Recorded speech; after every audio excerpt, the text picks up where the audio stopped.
അപ്പോൾ ഇപ്രാവശ്യം നമ്മൾ പതിവ് പോലെ തന്നെ സ്ട്രോബെറീസ് പിക്ക് ചെയ്യാൻ വേണ്ടി പോയിട്ടുണ്ടായിരുന്നു കേട്ടോ.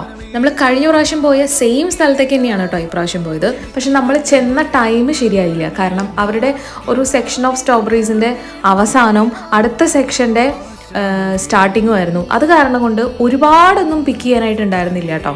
പക്ഷെ എന്നാലും ചെന്ന ഉടനെ തന്നെ കിടന്നും നിന്നുമൊക്കെ മാക്സിമം സ്ട്രോബെറി പറിച്ച് തിന്നു. എൻ്റെ വയറ് നിറഞ്ഞു കഴിഞ്ഞപ്പോൾ നമ്മൾ കുറച്ച് പറിച്ച് ബാസ്ക്കറ്റിൽ ഇട്ടു കേട്ടോ. നമ്മൾ ഒരുപാടൊന്നും ഈ പ്രാവശ്യം പറിച്ചില്ല. കാരണം കഴിഞ്ഞ പ്രാവശ്യം ഒരുപാട് പറിച്ചുകൊണ്ട് വന്നിട്ട് പിന്നെ അതൊക്കെ വേസ്റ്റായി പോയായിരുന്നു.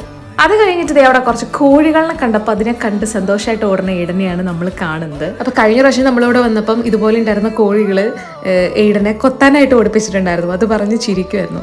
പിന്നെ അവിടെ നിന്ന് പേ ചെയ്ത് നമ്മൾ പോയത് അടുത്തുള്ള ഒരു പ്ലാന്റ് നഴ്സറിയിലോട്ടാണ് 2 സ്ട്രോബെറി തൈ മേടിക്കാൻ വേണ്ടി. എനിക്ക് ഭയങ്കര അത്ഭുതമായിട്ട് തോന്നിയൊരു കാര്യമുണ്ട് കേട്ടോ. ലാസ്റ്റ് സ്ക്രീനിൽ കാണിക്കുന്ന ചെടിക്ക് 6 പൗണ്ടാണ്, അതായത് 600 രൂപ. ചെടി ഏതാണെന്ന് മനസ്സിലായൊരു കമൻറ്റ് ചെയ്യാൻ മറക്കല്ലേ കേട്ടോ.